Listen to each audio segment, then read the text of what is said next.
नमस्कार साथियों। आज मैं एक खास विषय पर लाइव कर रहा हूं। शंखचूड़ दैत्य, मिट्टी का चूल्हा और आगामी क्या घटनाक्रम होने वाले हैं।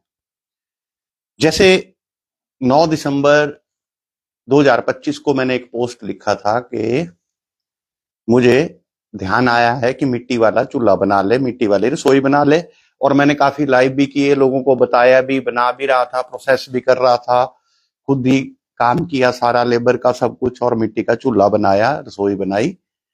और एक संदेश दिया उस समय लोगों को कि आने वाला समय कुछ इस प्रकार का है कि लोगों को अपने प्रकृति से जुड़कर अपने जो स्थानीय स्रोत हैं उस पर अपनी निर्भरता समय रहते बना लें।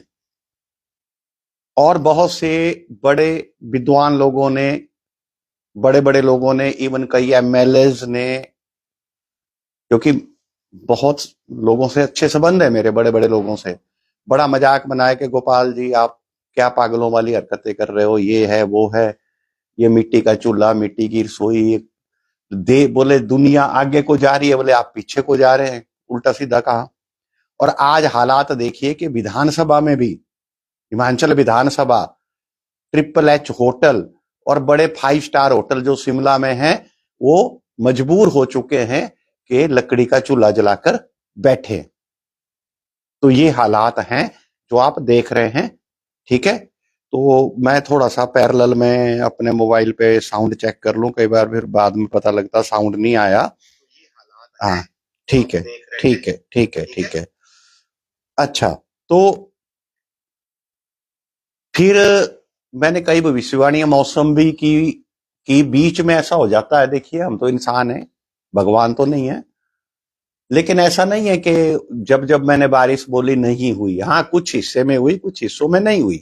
जैसे मैंने लिखा था, जिस दिन मैं चूल्हा जलाऊंगा उस दिन बारिश होगी, और हुई है, लेकिन सब इलाकों में नहीं हुई है। अब प्रॉब्लम क्या है, जहां जहां हुई वहां लोग मान गए, जहां नहीं हुई वो नहीं माने। ठीक है, बहुत बुरा भला लिखा। और कई मैंने मौसम की और बड़ी बड़ी भविष्यवाणियां की हैं, समय आने पर वो भी सत्य साबित होंगी।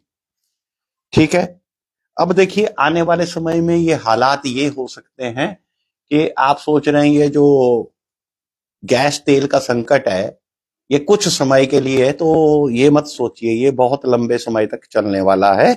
जून जुलाई तक ये तेल गैस का संकट बना रह सकता है। इसलिए जो फ्लैट सिस्टम में रह रहे हैं, कॉलोनियों में रह रहे हैं, उनको मेरी सलाह है कि वो जो हमारे पंजाब और लोअर हिमाचल में एक सिस्टम चलता था, इवन अपर हिमाचल में भी चलता था, सांझा चूल्हा। जैसे कॉलोनियों में है, कुछ है, तो एक जगह पे बड़ा किचन, चूल्हे वगैरह सेटअप कर लेते थे, फिर लोग अपना खाना बनाते थे उस पे मिलजुल के। तो इस प्रकार की व्यवस्था पंजाब और लोअर हिमाचल और दूसरे क्षेत्रों में जहां फ्लैट सिस्टम में रहने वाले लोग हैं उनको कर लेनी चाहिए। क्योंकि जब विधानसभा में तो, अब देखिए, मैं शुरू से बोलता था कि हिमाचल सरकार ने 2 सालों से मेरे सारे मानवाधिकार और संवैधानिक अधिकार जब्त कर रखे हैं। मैं मोबाइल यूज नहीं कर सकता, गैस सिलेंडर नहीं ले सकता, मेरे को बहुत तंग किया इस सरकार ने। और आज ये सरकार, विधानसभा में सारी सरकार, मुख्यमंत्री तक का खाना चूल्हे पे पक रहा है। तो ये है हालात। रही बात शंखचूड़ दैत्य की, लोग इसको बिल्कुल थोड़ा लाइट मूड में न लेके इसको कई बड़े भारी सीरियस हो जाते हैं कि दैत्य फलाना ढमकाना ये वो भाई, मेरे कुछ बातें कहने का कुछ तरीका होता है। मान लो मैंने किसी को धमकी देनी है, अगर मैं डायरेक्ट दे दूंगा तो फिर पंगा पड़ जाएगा, तो उसको दैत्य जी का नाम लेके देनी पड़ती है, एक गाथाओं के रूप में देनी पड़ती है। ठीक है, तो इसके लिए भी कई बार इस प्रकार की भाषा और शब्दावली का इस्तेमाल करना पड़ता है। दूसरी बात है, दुनिया में लोग ना उल्टी सीधी चीजें ज्यादा देखते हैं, अच्छे ज्ञान की बातें नहीं देखते। तो जब शंखचूड़ दैत्य की पोस्ट आती है तो वो $5 दे जाती है मेरे को। एक पोस्ट, जिस पोस्ट में मैं शंखचूड़ दैत्य लिखता हूं वो $5 देती है मेरे को।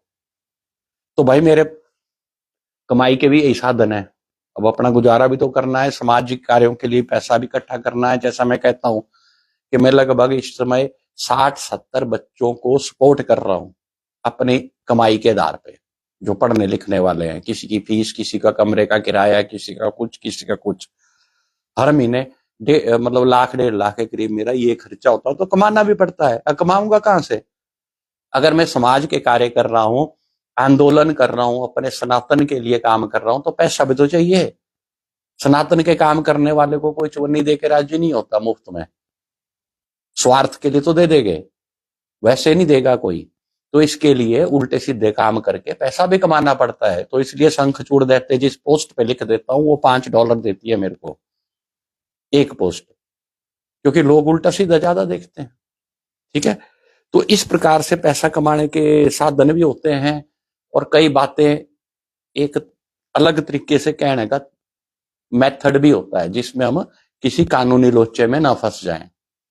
ठीक है, दूसरी बात जो आने वाला मैंने बता दिया, ये जून जुलाई तक आपको तैयारी रखनी है, क्योंकि जून जुलाई के बाद ही कुछ संभावना होगी कि ये जो संकट बना है ईरान, इजराइल, अमेरिका और ये खाड़ी देशों का। दूसरा, अगर इतिहास में जाएं आप, तो 2024 में मैंने कई लाइव वीडियो में और उससे पहले कई लेखों में बताया था मैंने जेल रोड वाली बात।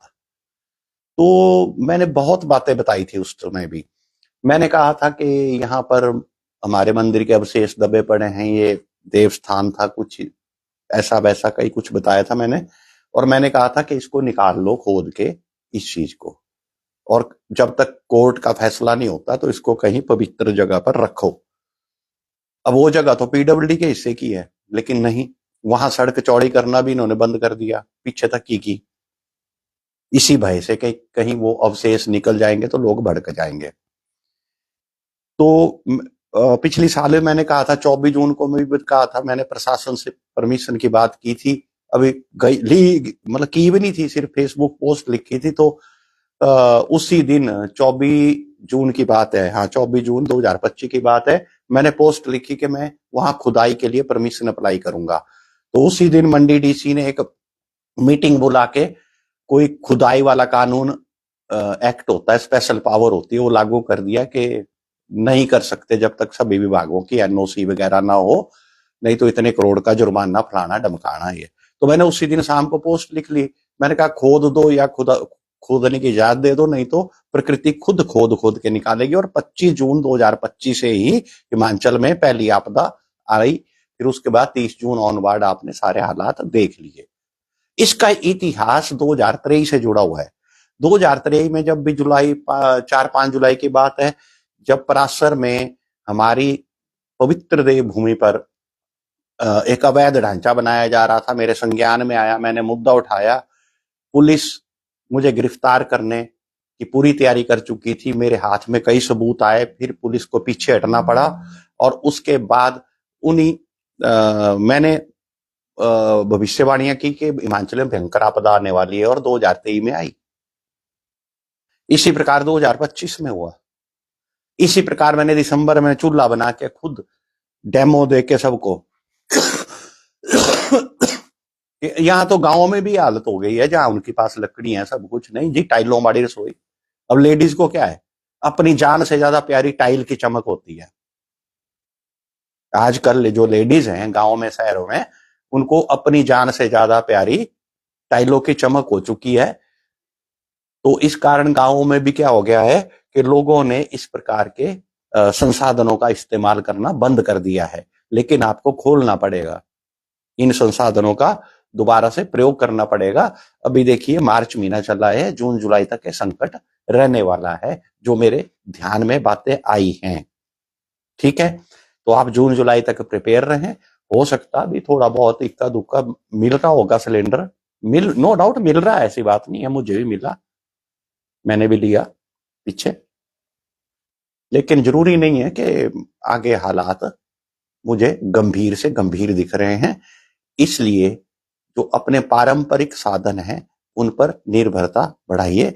बाकी कुछ लोग कहते हैं कि यार क्या ये उल्टी सीधी हरकतें, फलाना डमकाना। भाई उल्टी सीधी हरकतें, मैं बड़ा सामान्य सा व्यक्तिगत, जब मेरे से मिलते हैं लोग, मैं बहुत सामान्य इंसान हूं, सामान्य व्यवहार है मेरा, कोई ऐसा नहीं है। हाँ, सोशल मीडिया पे करना पड़ता भाई, सोशल मीडिया पे इसलिए करना पड़ता भाई, कमाई होगी तभी मैं सनातन के कार्य कर पाऊंगा, आंदोलन के कार्य कर पाऊंगा, छात्रों को जो सपोर्ट सिस्टम मैंने बनाया हुआ अपने व्यक्तिगत स्तर पे उसको मैं फाइनेंस कर सकता हूं। नहीं तो पैसा नहीं होगा तो पैसे के बगैर कुछ नहीं होता प्रभु। इसलिए सोशल मीडिया पे कई बार उल्टी सीधी हरकतें करनी पड़ती है। जैसे मैंने होली वाले दिन सिगरेट शराब के साथ डांस किया, फलाना किया, ढमकाना किया, लोगों ने ये वो कई कुछ करना पड़ता है। और मैं, दूसरी बात है, जैसा हूं वैसा ही दिखना चाहता हूं, मैं अंदर से और बाहर से और नहीं दिखना चाहता। ठीक है। बाकी यही कहना चाहिए। तो अगर किसी के और प्रश्न होंगे तो कमेंट में लिखना, तो मैं उस पर दूसरा एक लाइव कर दूंगा। धन्यवाद। जय हिंद, जय सनातन।